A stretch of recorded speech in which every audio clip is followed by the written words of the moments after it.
বাংলাদেশকে অরক্ষিত করতেই সেনাবাহিনীকে বিতর্কিত করার প্রচেষ্টা। অভিযোগ বিএনপি নেতাদের। অস্থিতিশীল করার চক্রান্তের বিরুদ্ধে সবাইকে ঐক্যবদ্ধ থাকার আহ্বান। এই দেশের অস্তিত্বকে নষ্ট করার জন্য দেশে এবং বিদেশে বহু চক্র কাজ করছে। সুচতুরভাবে একটা নতুন চক্রান্ত শুরু হয়েছে, সেনাবাহিনীকে বিতর্কিত করা হচ্ছে। এটার পিছনে উদ্দেশ্য একটাই, বাংলাদেশের স্বাধীন সর্বত্র যেন বিপন্ন হয়, আমরা যেন আবার অরক্ষিত হয়ে পড়ি। বহুদলীয় গণতন্ত্র প্রতিষ্ঠায় কোনো ফ্যাসিস্ট শক্তি যেন ঢুকতে না পারে, সরকারের উদ্দেশ্যে এনসিপি। সেনা সদরের বৈঠক নিয়ে দলে মতানৈক্য নেই, দাবি সার্জিসের। বহুদলীয় গণতন্ত্রে যেন কোনোভাবেই কোনো ফ্যাসিস্ট শক্তি তাদের অংশগ্রহণ করতে না পারে, এই কারণে বিচারিক যে প্রসেসের মধ্য দিয়ে যাওয়া দরকার। হাসনাতের যে লেখাটা ছিল, নতুন করে আওয়ামী লীগ, রিফাইন্ড আওয়ামী লীগের যে আইডিয়া, এই সামগ্রিক বিষয়গুলোতে কোনো দ্বিমত ছিল। শুধু বাংলাদেশ সেনাবাহিনী না, এই বাংলাদেশে আর কেউ যেন আওয়ামী লীগের যে কোনো ভার্সনের গল্প না শোনায়। দেখছিলেন প্রধান শিরোনাম। রাতের সময় সঙ্গে আছি আমি আলিশা ইসলাম এবং আমি কামরুজ্জামান মামুন। এবার অন্যান্য শীর্ষ সংবাদ। ঋণ নিয়েও শোধ করেননি অর্থ, পরবর্তীতে 4 কোটি টাকার চেক জমা দিলেও প্রত্যাখ্যান। আইএফআইসি ব্যাংকের মামলায় ক্রিকেটার সাকিবের সম্পদ ক্রোকের নির্দেশ আদালতের। বিকেএসপিতে ডিপিএল এর ম্যাচ খেলতে গিয়ে ম্যাসিভ হার্ট অ্যাটাক তামিম ইকবালের। সাফারের হাসপাতালে পরানো হলো রিং, শারীরিক অবস্থায় স্থিতিশীল, জানালেন চিকিৎসক। অপহরণের পর মুক্তিপণ আদায় খোদ পুলিশের, আটক 5 সদস্য বরখাস্ত। 2 ভুক্তভোগীকে ছেড়ে দেওয়ার পর বগুড়া হাইওয়ে পুলিশের সহায়তায় গ্রেফতার। এবং ঈদযাত্রা শুরু, শেকড়ের টানে ছুটছে মানুষ। নির্দিষ্ট সময়ে ছাড়ছে ট্রেন, ভিড় নেই বাসে। চট্টগ্রাম সন্দ্বীপ ফেরি চলাচলে খুলল যোগাযোগের নতুন দুয়ার।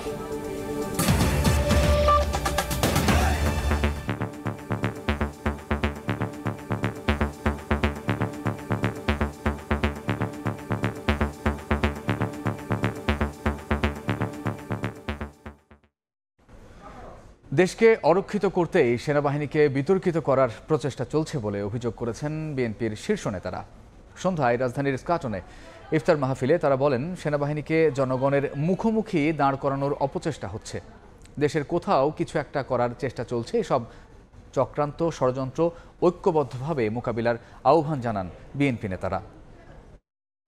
আমাদের আজকের এই আমন্ত্রণে উপস্থিত হয়েছেন। সাংবাদিকদের সম্মানে রাজধানীর ইস্কাটনে লেডিস ক্লাবে ইফতারের আয়োজন করে বিএনপির মিডিয়া সেল। এতে অংশ নেন দলের মহাসচিব সহ সিনিয়র নেতারা। লন্ডন থেকে ভার্চুয়ালি যোগ দেন ভারপ্রাপ্ত চেয়ারম্যান তারেক রহমান।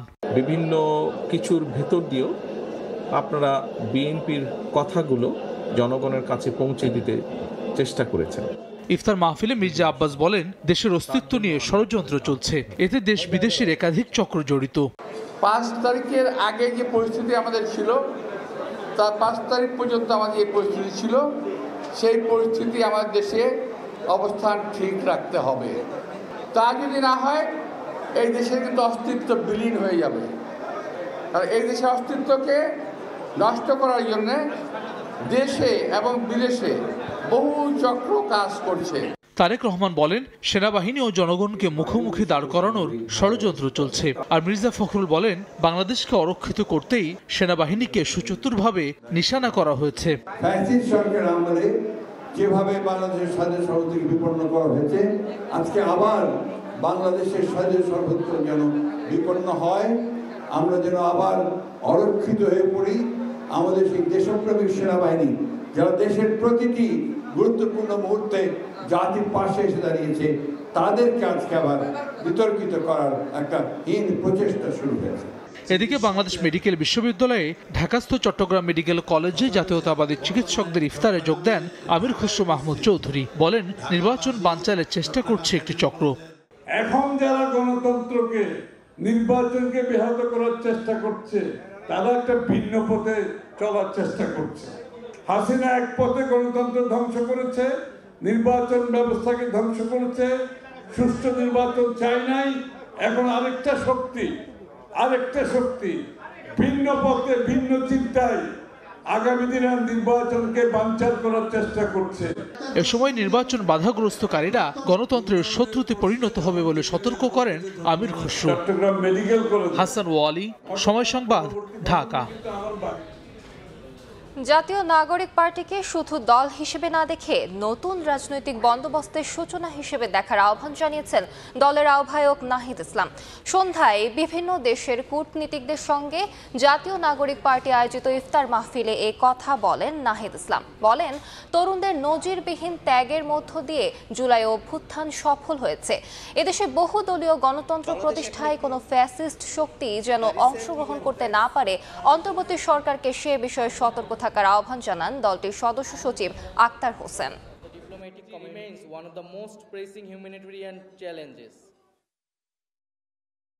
যে বাংলাদেশের যে রিফর্ম প্রসেস, সেই রিফর্ম প্রসেসের সঙ্গে নতুন এই বাংলাদেশের সঙ্গে বিশ্বের অন্যান্য দেশগুলো বাংলাদেশের জনগণের পক্ষে তাদের অবস্থান ব্যক্ত করবে।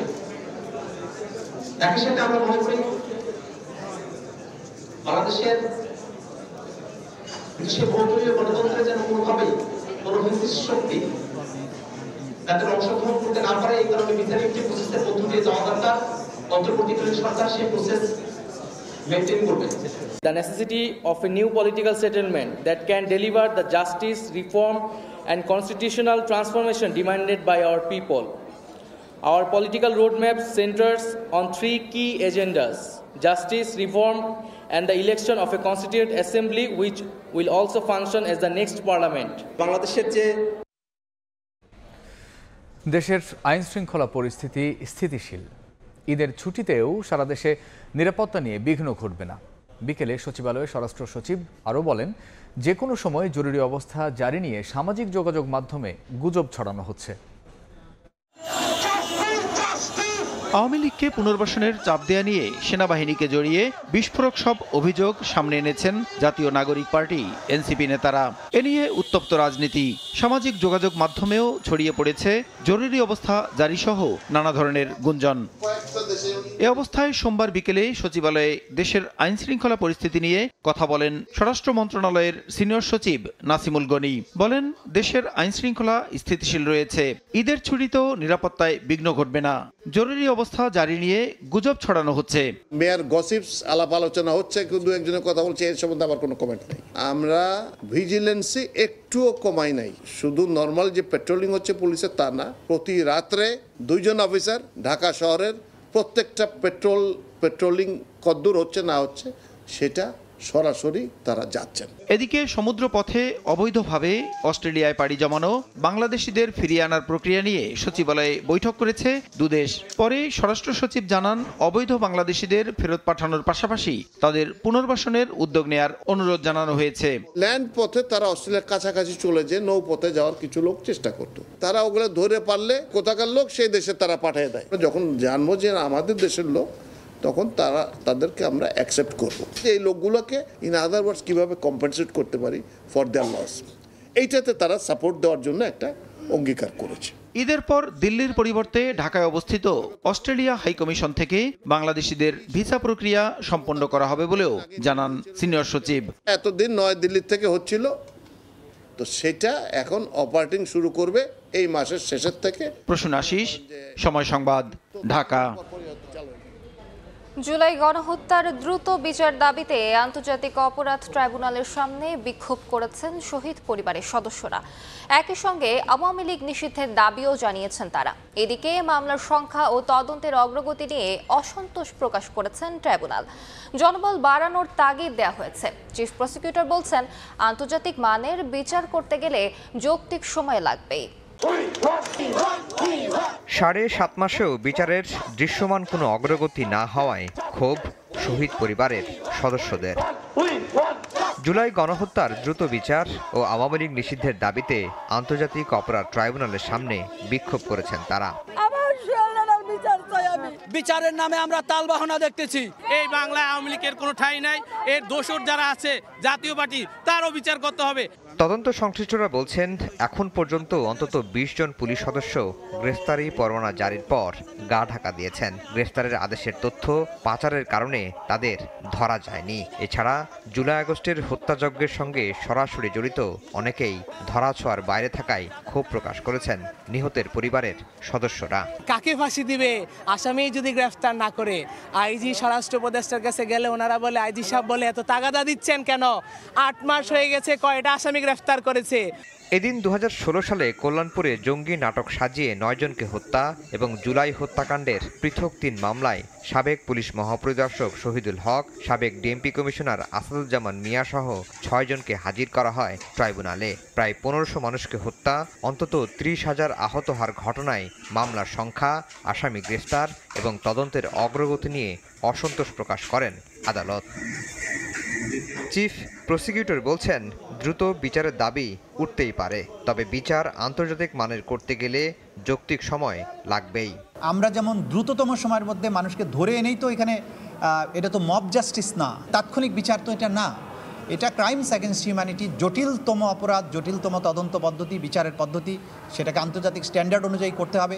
বর্তমানে আন্তর্জাতিক অপরাধ ট্রাইব্যুনালে ২৩টি মামলা বিচারাধীন। এর মধ্যে শুধুমাত্র একটি মামলার তদন্ত শেষ হয়েছে।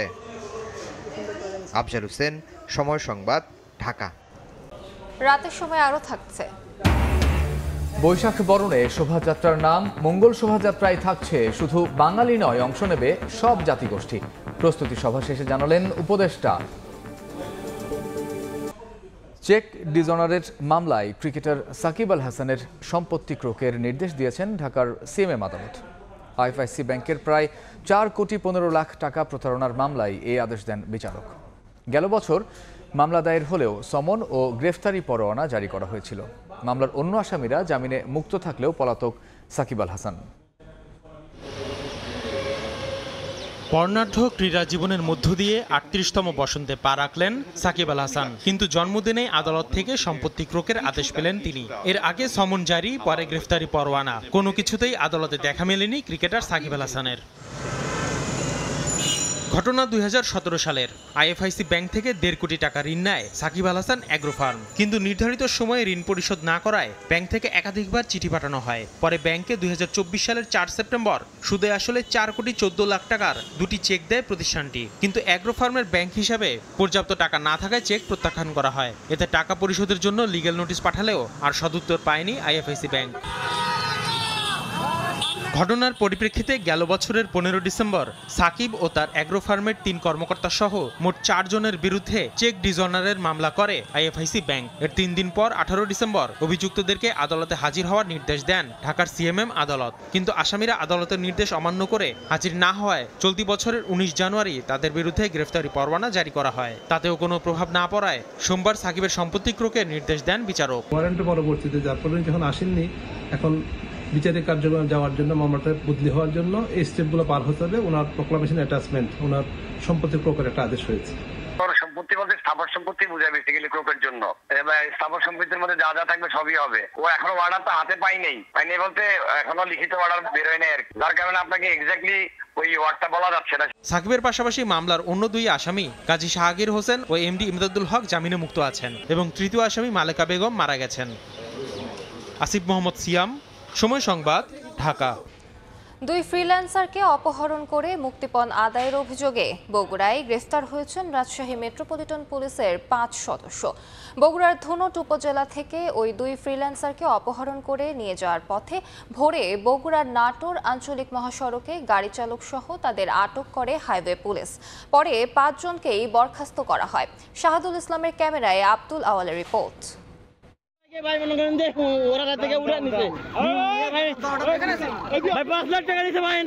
রোববার রাতে বগুড়ার ধনুটের দিঘলকান্দি গ্রামের 2 ফ্রিল্যান্সার রাব্বি ও জাহাঙ্গীরকে একটি মোটরসাইকেল সহ ডিবি পুলিশ পরিচয়ে বাড়ি থেকে আটক করা হয়। পরে তাদের ঢাকা রংপুর মহাসড়কের শেরপুরের মির্জাপুরে এনে পরিবারের কাছে মুক্তিপণ বাবদ দাবি করা হয় 12 লাখ টাকা। দর কষাকষির এক পর্যায়ে রাব্বির পরিবারের কাছ থেকে 2 লাখ ও মোবাইল ব্যাংকিং থেকে 1,30,000 টাকা হাতিয়ে নেয় পুলিশ সদস্যরা।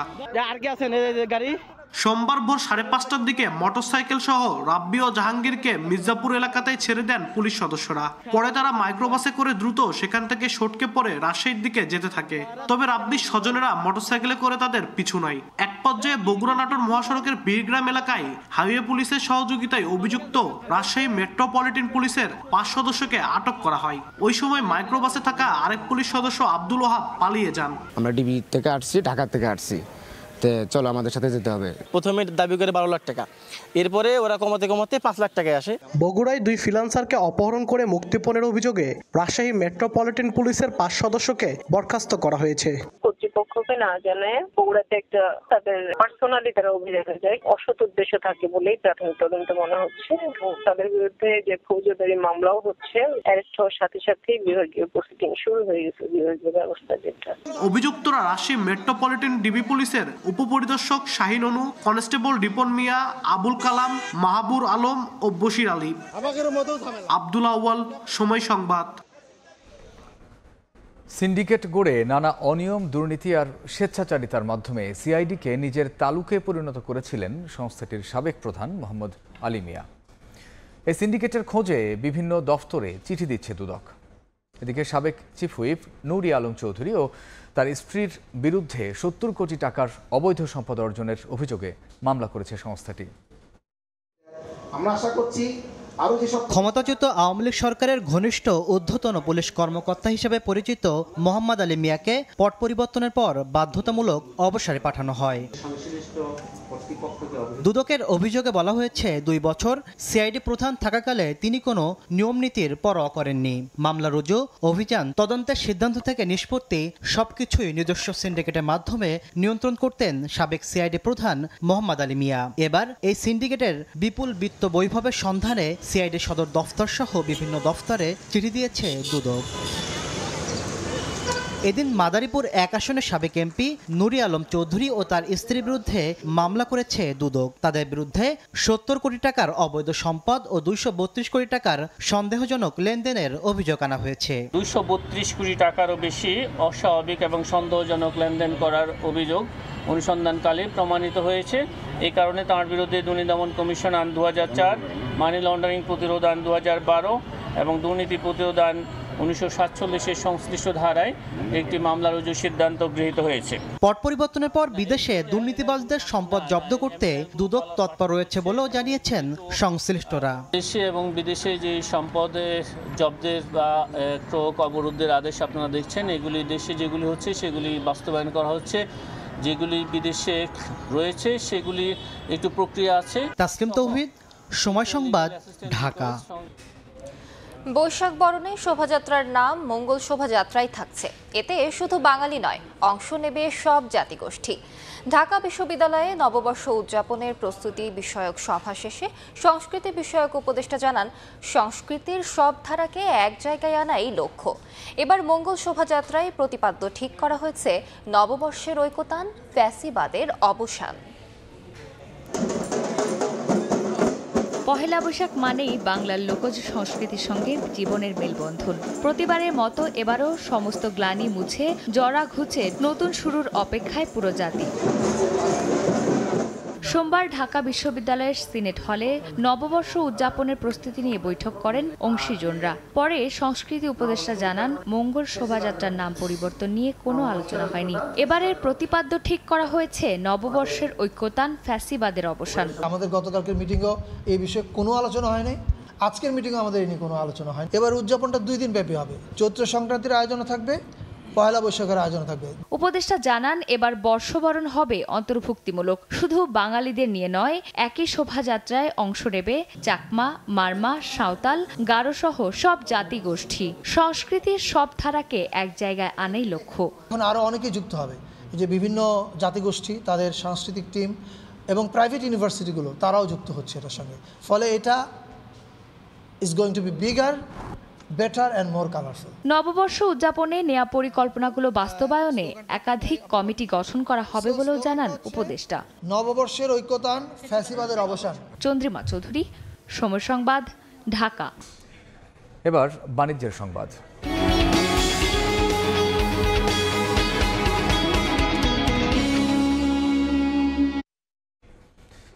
ঈদের আমেজে বিক্রি বেড়েছে নতুন গাড়ির বাজারে।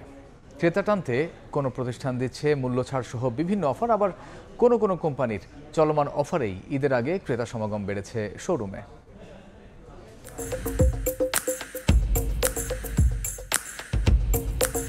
কেনার আগে নানাভাবে দেখে নেওয়া হচ্ছে পছন্দের গাড়ি। কেউ আবার কেনার পরিকল্পনা পাকা করার আগে দেখে যাচ্ছেন শোরুম ঘুরে। বাজার তথ্য, গেল 2 বছর ধরে নতুন গাড়ির দিকে ঝুঁকছেন ক্রেতা, কারণ ডলারের দাম বেড়ে যাওয়ার পর থেকে প্রায় কাছাকাছি দামে বিক্রি হচ্ছে রিকন্ডিশন ও ব্র্যান্ড নিউ কার। গাড়ির বাজারে ঈদ কেনাকাটায় বাড়তি আনন্দ যোগ করতে অনেক কোম্পানি দিয়েছে মূল্য ছাড় সহ নানা অফার, যা আকৃষ্ট করছে ক্রেতাদের। স্টারগেজারের প্রাইস হচ্ছে 37 লাখ এবং ক্রেটা গ্র্যান্ডের প্রাইস হচ্ছে 45,50,000।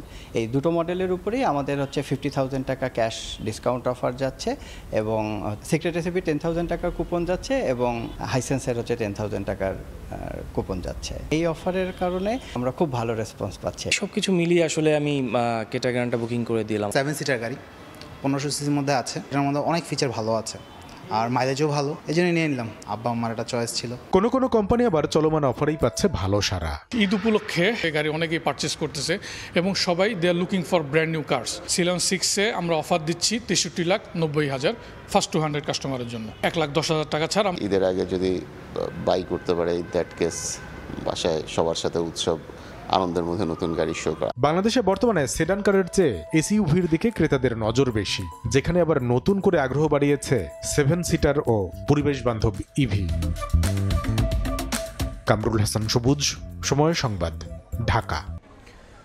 ঈদযাত্রার শুরুর দিন অনেকটা নির্বিঘ্নে বাড়ি ফিরেছেন ঢাকাবাসী। যাত্রীচাপ কম থাকায় ভোগান্তি নেই বললেই চলে, যদিও রেল ও সড়ক পথে বৃহস্পতিবার থেকে বাড়তে পারে চাপ। মনির হোসেনকে সঙ্গে নিয়ে ঈদযাত্রার প্রথম দিনের বিস্তারিত জানাচ্ছেন আল আমিন তুষার। ছোট্ট আরাবিয়া দাদুবাড়ি যাবার আনন্দে পুরো স্টেশন প্ল্যাটফর্মকেই যেন সে বানিয়েছে নিজের খেলার মাঠ। নেই কোনো ক্লান্তি, বাড়িতে গিয়েও সবার কাছে আদায় করবে সালামি, আর খেলার সঙ্গী তো থাকছেই। খেলবো, দাবো, ঘুরে বেড়াবো, দেশে যা আরো মজা হবে, তাই এখন থেকে শুরু করছি মজা। আরাবিয়ার মতো স্টেশনে দেখা মিলল আরও অনেকের। তাদের আনন্দ যেমন বাঁধ ভাঙা, তেমনি বড়দেরও চোখে মুখে উচ্ছ্বাস। ঈদ আনন্দ তো এটা ভাষায় বলা প্রকাশ করা সম্ভব না। অনেকদিন পরে বাসায় যাচ্ছি, আবার অনেকদিন কাটাই আসতে পারবো ওখান থেকে। পঞ্চগড় অনেকদিন পরে যাচ্ছি, আমি অনেক বেশি এক্সাইটেড আর অনেক ভালো লাগছে। এদিন সকাল থেকেই নির্বিঘ্নে বাড়ির পানে ফিরছেন রেলপথের যাত্রীরা, যদিও ঈদের বাড়তি ট্রেন যুক্ত হবে আগামী বৃহস্পতিবার। সঙ্গে যাত্রার দিনে 2 ঘন্টা আগে থেকে বিক্রি হবে 25% স্ট্যান্ডিং টিকিট। টিকিটধারী যাত্রীরা যাতে স্বাচ্ছন্দ্যে নিরাপদে তাদের যাত্রা সম্পন্ন করতে পারে, সেই জন্য বিভিন্ন জায়গায় আমরা চেকিং ব্যবস্থা রেখেছি। এদিন রেলপথে প্রায় 50,000 যাত্রী ঢাকা ছাড়ছেন। সঙ্গে শুরু হয়েছে ফিরতি ট্রেনের টিকিট বিক্রিও। মিলেছে 3রা এপ্রিলের টিকিট। সকাল থেকেই রাজধানীর বাস টার্মিনালগুলোতে দেখা যায় প্রতিদিনকার নিয়মিত চিত্র। বাড়তি ছুটি এবারের যাত্রাকে স্বস্তির করেছে বলে মনে করছেন যাত্রীরা। বাড়িতে যাব অনেকদিন পরে, এটাই আনন্দ আসলে। ওরা খুব মজা করে, খুব এনজয় করে। এই যে যাওয়ার আগে যে ভাড়াটা ডাবল হয়ে যায়, এইটাই একটু ভোগান্তি। সংশ্লিষ্টরা বলছেন আগামী বৃহস্পতিবার থেকে বাড়তে পারে যাত্রী চাপ। আল আমিন তুষার, সময় সংবাদ, ঢাকা। সাগর পথে খুলল যোগাযোগের নতুন দুয়ার। চট্টগ্রাম সন্দ্বীপ নৌরুটে চালু হলো বহুল প্রতীক্ষিত ফেরি সার্ভিস। ফলে 18 কিলোমিটার সাগরপথ পাড়ি দিতে এখন সময় লাগবে মাত্র 1.25 ঘন্টা। ইতিহাসের সাক্ষী হতে পেরে খুশি সন্দ্বীপবাসী। প্রাথমিকভাবে ফেরি চালু হলেও সারা বছর নিরাপদে চলতে পারে এমন কোস্টাল ফেরি ভবিষ্যতে চালু করতে চান নৌ উপদেষ্টা। পার্থপ্রতিম বিশ্বাসের রিপোর্ট। সন্দ্বীপবাসীর দীর্ঘদিনের স্বপ্ন ছিল ফেরি সার্ভিসের, অবশেষে পূরণ হলো সেই স্বপ্ন। সোমবার সকালে সীতাকুণ্ডের বাঁশবাড়িয়া থেকে প্রথমবারের মতো যাত্রা শুরু করে ফেরি কপোতাক্ষ। 5 উপদেষ্টাকে সঙ্গে নিয়ে ফেরি সার্ভিসের উদ্বোধন করেন নৌপরিবহন মন্ত্রণালয়ের উপদেষ্টা ব্রিগেডিয়ার জেনারেল অবসরপ্রাপ্ত এম সাখাওয়াত হোসেন। সমুদ্রে নীল জলরাশি দেখতে দেখতে ফেরি পৌঁছে সন্দ্বীপে। সেখানে তাদের শুভেচ্ছা জানান সন্দ্বীপবাসী। দীর্ঘদিনের দাবি পূরণ হওয়ায় খুশি তারা। আমরা আসলে আবেগ আপ্লুত, এই ভাষা, এই আবেগ ভাষায় ব্যক্ত করার মতো না। পরে সন্দ্বীপ উপজেলা পরিষদের সমাবেশ অনুষ্ঠিত হয়। এতে ভার্চুয়ালি যুক্ত হন প্রধান উপদেষ্টা ডক্টর মোহাম্মদ ইউনূস। চট্টগ্রাম সন্দ্বীপ সরাসরি ফেরি সেবা চালুর মাধ্যমে একটি নিরাপদ নৌ যোগাযোগ ব্যবস্থা সচল হলো বলছেন উপদেষ্টারা। সন্দ্বীপে যে মানুষের এত কষ্ট, 4 লক্ষ মানুষের যাতায়াতে এত কষ্ট, সেটা নিয়ে কোনোদিন কিন্তু আমরা জাতীয় পর্যায়ে আলোচনা দেখিনি। এখন তো আলোচনা দূরে থাক, সমস্যাটার সমাধানই হয়ে গেল। বর্ষার ভয়ের কারণে আমরা এই ফেরিটাকে বর্ষায় চালাতে পারবো না। এটা আমরা এখন টেম্পোরারি করে দিলাম, লোকজন যাতায়াত করুক, এটা অভ্যাস হোক, তারপরে সি ট্র্যাক আসবে। এই উত্তাল সাগর পাড়ি দিয়েই জীবনের ঝুঁকি নিয়ে এতদিন সন্দ্বীপবাসীকে যাতায়াত করতে হতো। তবে এই ফেরি সার্ভিস চালু হওয়ায় এখন অনেকটাই নিরাপদে যাতায়াত করতে পারবে সন্দ্বীপবাসী। সেক্ষেত্রে পর্যটন শিল্প বিকাশে ও অর্থনৈতিক বিকাশেও এই ফেরি গুরুত্বপূর্ণ ভূমিকা রাখবে বলে মনে করেন সংশ্লিষ্টরা। চট্টগ্রামের সন্দ্বীপ থেকে পার্থপ্রতিম বিশ্বাস, সময় সংবাদ, চট্টগ্রাম। ঈদ কেনাকাটার খবর।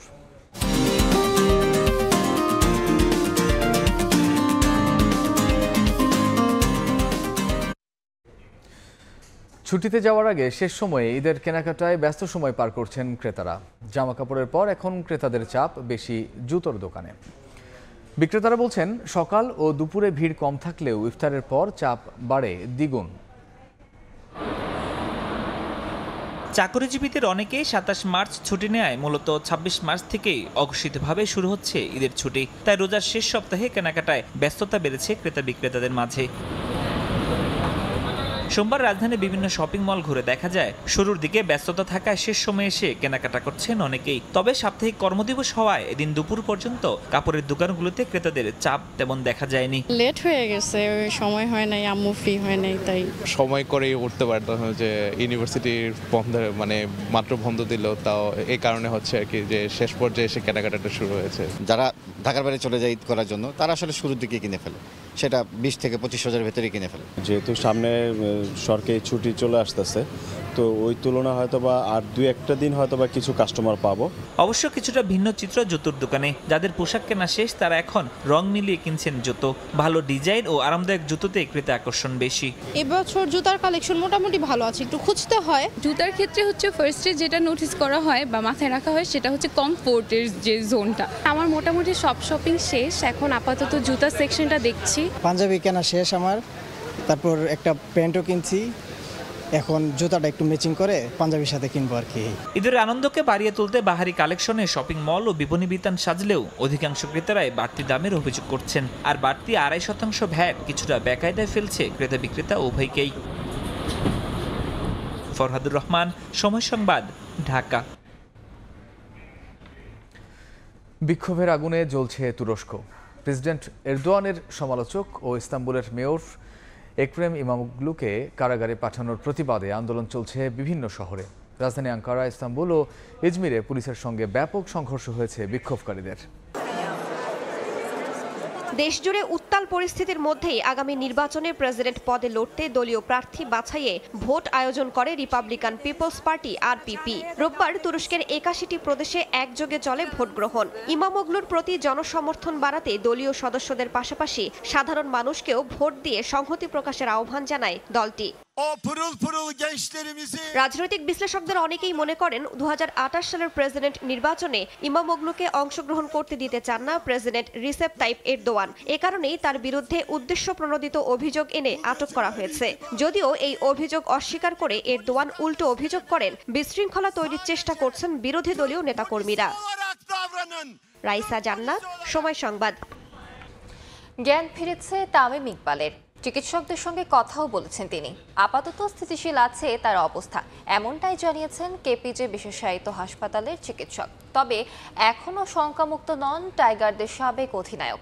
আগামী 48 ঘন্টা নিবিড় পর্যবেক্ষণে থাকতে হবে তামিম ইকবালকে। মানুষটা এখন হাসপাতালের বেডে, তবে দেশ ছাপিয়ে বিদেশ লাখো সমর্থকের প্রার্থনা বৃথা যায়নি। এনজিওগ্রামের পর জ্ঞান ফিরেছে তামিম ইকবাল খানের। চিকিৎসকদের সঙ্গে কথাও বলেছেন তিনি। পুরো দুপুর যে দুশ্চিন্তায় কেটেছে গোটা ক্রিকেট ফ্র্যাটার্নিটির তা হয়তো কখনোই বুঝতে পারবেন না তামিম ইকবাল। সাদা কালো সতীর্থ মাহমুদুল্লাহ, মুশফিক, তাইজুলরা ছুটে এসেছিলেন হাসপাতালে এক নজর প্রিয় বন্ধুকে দেখতে। আগে থেকেই ছিলেন পরিবারের সদস্যদের সঙ্গে প্রায় পুরো ক্রিকেট বোর্ড।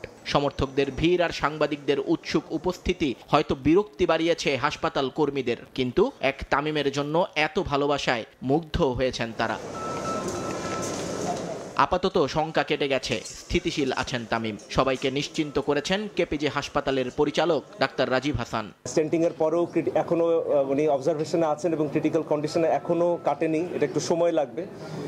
আর আমরা সবাই ওনার জন্য প্রাণপণ চেষ্টা করছি এবং আপনারা সবাই দোয়া করবেন আমাদের প্রিয় তামিম ভাই যেন আবার আমাদের মাঝে সুস্থ হয়ে ফিরে আসে এবং আবার খেলাধুলায় জয়েন করে। তামিম ইকবালের হার্টে একটি ব্লক ধরা পড়ায় সেখানে স্টেন্ট বসানো হয়েছে। সাবেক অধিনায়কের দ্রুত সুস্থতা কামনা করে দেশবাসীর কাছে দোয়া চেয়েছে পরিবার এবং বিসিবি। নিয়ন মুহাইমিন, সময় সংবাদ। ভারতে অনুশীলনে ব্যাঘাত ঘটলেও তা নিয়ে চিন্তিত নয় বাংলাদেশ। স্বাগতিকদের হারিয়ে পূর্ণ 3 পয়েন্ট তুলে নেয়ার লক্ষ্য অধিনায়ক জামাল ভুঁইয়ার। দলের সঙ্গে হামজা থাকায় এই কাজ সহজ হবে বলে মনে করেন তিনি। এদিকে ভারতও আছে একই লক্ষ্যে। শুধু সুনীল ছেত্রীর ওপর ভরসা করে নয়, গোটা দল হিসেবে পারফর্ম করে বাংলাদেশকে হারাতে চায় ব্লু টাইগাররা। আমার ফোকাসও তো এই ম্যাচ জিততে হবে।